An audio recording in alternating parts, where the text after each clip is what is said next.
Previously on the House of Collab Season 8, we witnessed Fred na nag-transform into Betty LaFea sa Get Ready With Me challenge and a hilarious identity switch that had everyone on the edge of their seats.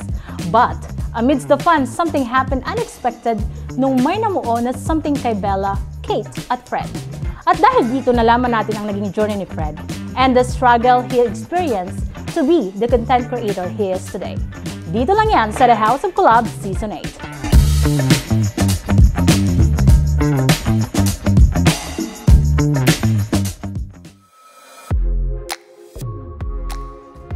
Nalaman na natin na si Zyra ang isa sa mga may secret task sa Coin Challenge.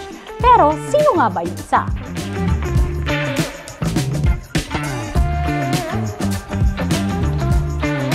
Hi guys, alam niyo naman na meron tayong weekly challenge for this week, diba? Yung follower sprint. At alam naman natin kung sino yung mga nasa top ngayon. Pero ang hindi nila alam, may ibibigay tayo na secret task. May bibigyan tayo ng dalawa na secret task. Kung sino sila, wait lang, tawagin na natin. Kate, yan. First, I want to congratulate mo muna, no? Kasi top 2 ka sa ano natin ngayon, yung weekly challenge natin, which is yung follower sprint. Yes. But, with that, di ba sabi nga nila, Spider-Man with too much power with responsibility rin, di ba? Bibigyan kita ng another responsibility ngayon. Yes. May task ka sa akin. This is secret task, no?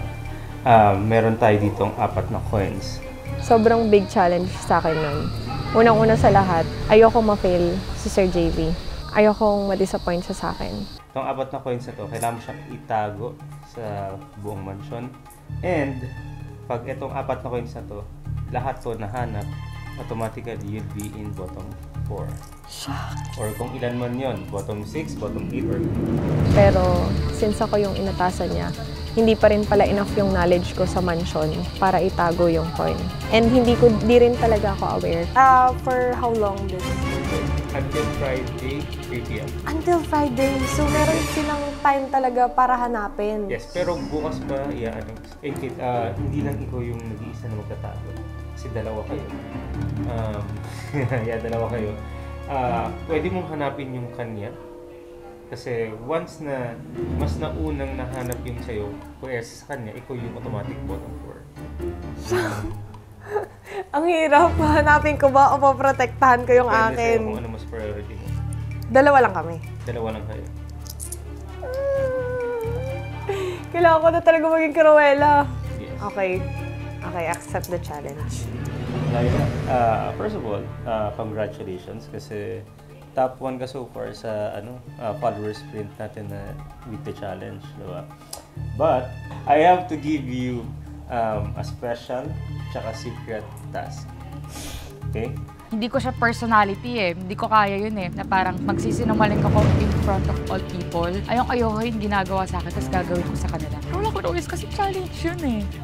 Meron ako ditong 4 na coins. Kailangan mo siyang itago. Kailangan malaman ng ibang content creators na magtatago. Ngayon, ikaw yung technically ikaw maging traitor. Ang hirap. Dilutuhin mo sila, guguluhin mo sila para hindi mahanap yung coins mo. This lasts until Friday? 3 p.m. Pero, pag pinahanap mo to sa amin, kahit ako kailangan ko maganap? Yes, kailangan mo magkunwaring naghahanap or pwede mo talagang hanapin yung coins ng isa. Yung isa. To be honest, kinakatakutan nila akong lahat eh. Pinoportray ko or lagi ko kasing initial reaction sa lahat ng challenges is akin ng 1 million. Sa pagiging competitive ko, doon nila nasasabi na, si Kate yan, si Kate yan. Confused ako kasi chinek ko yung naging reference picture tsaka yung printed na kopya namin kung ano yung merong Singaporean coins. Dinoble check ko, wala doon siya sa listahan. On the home sweet side. What? On the side of home sweet. On the side of? Maybe that one, the coin that I don't see. The coin is moving, guys. I guess. I see that there, then I don't know if that's a peso one or no. Then But Roy's coin is not. Yeah, it's in Tagos. And then I throw it. Then I remember, I didn't check it if it is Singaporean. Yeah. Kaya sinasabi ko rin sa kanila, hindi ako sure. Kaya sa akin, okay lang kahit kunin nyo kasi hindi rin talaga ako sure. So where's yours? here. Is that it? Yes, it's a Singapore. Don't worry, I have one, so I will not get it. It's a Singapore. Nakaka-disappoint kasi hindi ako nakahanap din. May nahanap man ako pero hindi yun yung isa sa hinahanap. Advantage ko na alam ko yung bawat sulok ng mansion pero wala ako nahanap. Naunahan ako. Ganun. Actually, naisip ko siya. Pero kino-consider ko pa rin yung rule na bawal mamisikal. I open all and I flip the... What do you call that? What? Yeah, that one, and I think it's not there. And yeah, I didn't find it. Ano yung pag-akyat ko dun sa sa taas. Pangatlong beses ko na yatang akyat yun doon. Nung una, hindi ko siya nakita talaga eh. Tapos nung pangalawa, chinek ulit, di ko din nakita. Nung pangatlo, chinek ulit siya. Tapos nantagal ko nakaganon dun sa Ang sakit ng kamay ko, nakaganon ako. Tapos, Be careful. You're gonna break the table. Don't go up. Guys, you're gonna break the table. Here, so... Be careful! Be careful! Because Sir Davey said... Careful of jumping. Come on. So, you're gonna break the table. yeah, boy! Pagtingin ko dun sa may bandang, merong kulay silver sa gitna. Sabi ko, ano may palaman? Pagka ganun ko, pagkuha ko, ayun, nakita ko siya. Tapos pagtalong ko dun sa pagbaba, nasira yung lamesa. Pero hindi ako yung nakasila. Wala akong ticket. Hi guys, by the way, I'm Scarlett Kevin, your Queen Scarlett, ang Rigor ng The House of Collabs Season 8. Mahiwagang sa amin ni Rigor. Rigor! Pinsan ko, John Me. Noong una, may nakuha akong coins kasi nagbigay ng clue nandun daw sa position ni Julie and ni Kuya Ryan. Sabi ko, brown na bear, tapos may zipper. Walang brown doon. Kumbaga parang may brown doon pero kinapakapan na lahat, tinawakan ng lahat. Tapos sabi ko, wait lang, parang may zipper na maliit na hidden zipper. Sabi ko, wait lang. Nung na-drop na nila, hindi na nila hinawakan yung bear. Sabi ko, wait lang, may chance na ako. Kinuha ko, nanginginig na ako. Sabi ko, wait lang. Inopen ko, sabi ko, oh my God, may zipper. Kaya pinasok ko yung kamay ko doon. Nanginginig na yung kamay ko. Pagkahawak ko, pagkalabas, totoo na, piso na ako. Ay, piso yun. May coins na ako. Ayun. Rigor! Lyra, that's the one you throw, I think.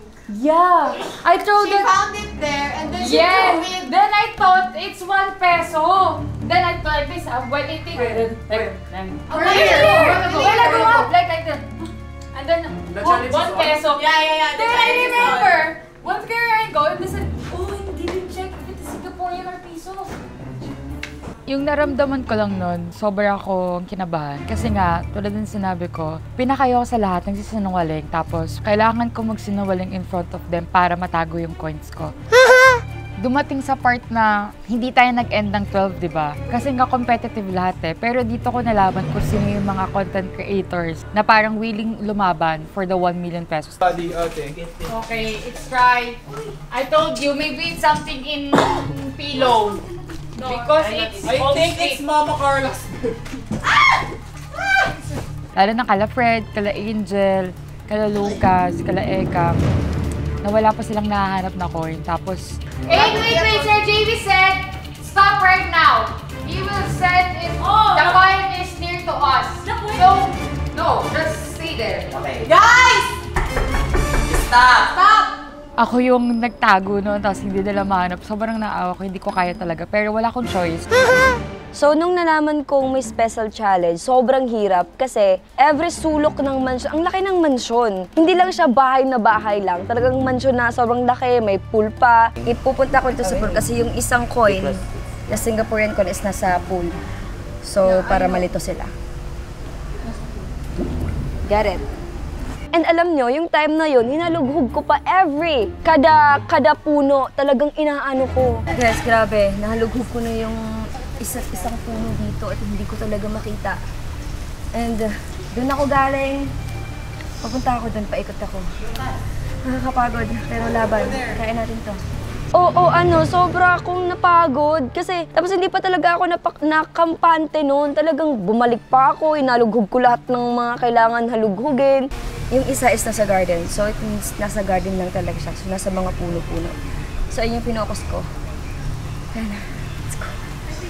Nalaman ko, doon lang pala sa kwarto ni Zaira. Doon lang pala sa room 4 ng girls. Kaya pala sabi niya, feeling ko ang daming coins dito sa room na to. Yun pala, kasi siya pala yung spy. Because I see Mitch going at and talking to the front. I think he's the traitor in this game. And he also follows us wherever we go, he's always following us, and I guess he is.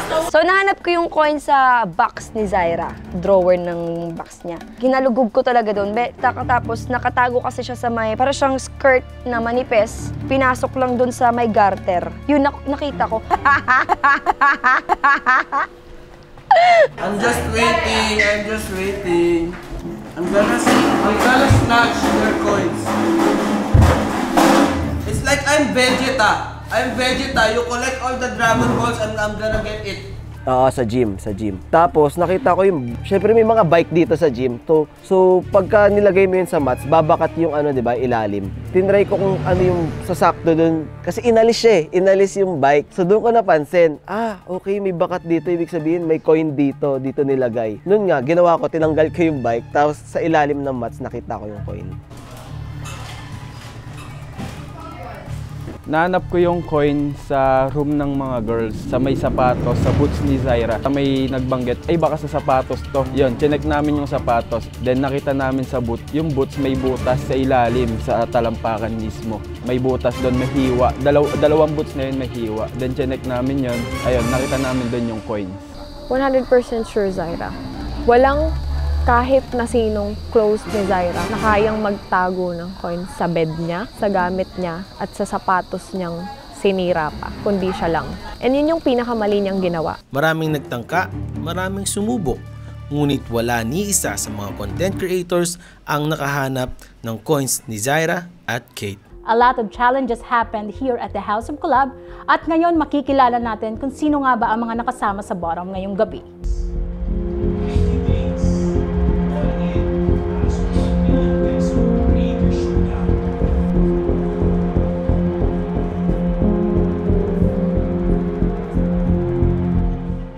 Galing akong past season 5. Grabe yung kaba ko kasi pag ako yung na-bottom, sobrang nakakahiya. Nahihiya ako sa mga nagsusupport sa akin, sa mga Angels Warriors. What if masama ako sa bottom 8? So, ako siguro,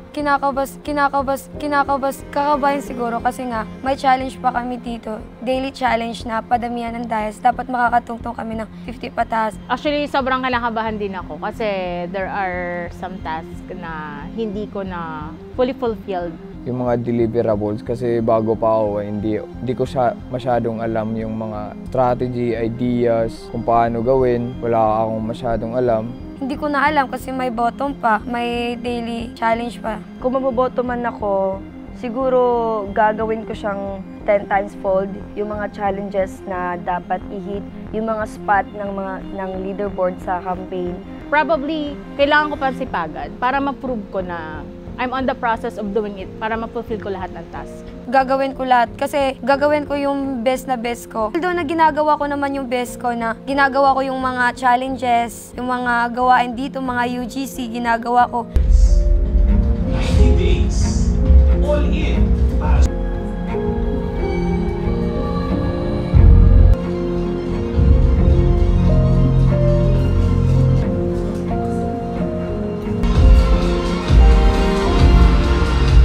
Expect ko na talaga na kasama ako sa bottom dahil nga nakita ko rin, ramdam ko rin yung yung performance ko, medyo nauli ako tsaka mababa ako.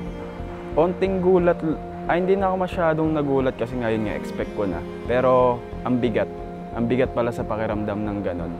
Dati napapanood ko lang yun, parang minsan sabi ko pa ang OA naman. Pero ngayon nararamdaman ko na talagang mabigat pala at possible na iiyak ka talaga. Expect ko na rin po sa bottom 8 ako. Siyempre po, nag-alala, kinabahan. Lahat ng emotion nandun na eh. Yung sinabi na yung pangalan ko sa bottom 8, iyak, lungkot, na nararamdaman ko, halong-halo na emosyon. Noon nakala ko, wala talaga ako sa bottom. Tapos, alam mo yung nag-ano kay Roy, sabi ko, hindi ka mapapasali sa bottom. Hindi ka mapasali. Yung pala, ako yung mapasali. Shit. Nung nakita ko yung mukha ko, sabi ko, hindi ako iiyak. Pagtingin ko sa mga kasama ko, nakatingin na sa akin. Sabi ko, shit, wag kang papatak. Ayun, pumatak na, hagulgul na ako. Shit. Nung expected ko talaga, bottom 4 lang. Tapos sabi ko, kung magdagdagan man yun, baka bottom 6 lang. Na medyo okay na ako nun. Tapos nung biglang nilabas yung nag-8 pa siya, ako yung unang picture na nilabas. Kaya yun, parang unang labas pa lang ng bottom, kasali agad ako. Sa tingin ko, ginawa ko yung best ko para hindi mapasali doon. And ayun, but napasali pa din ako.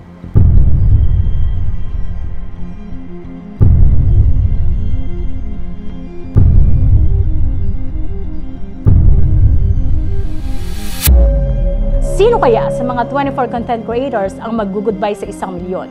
Yan at iba pa ang aabangan dito sa The House of Collab Season 8.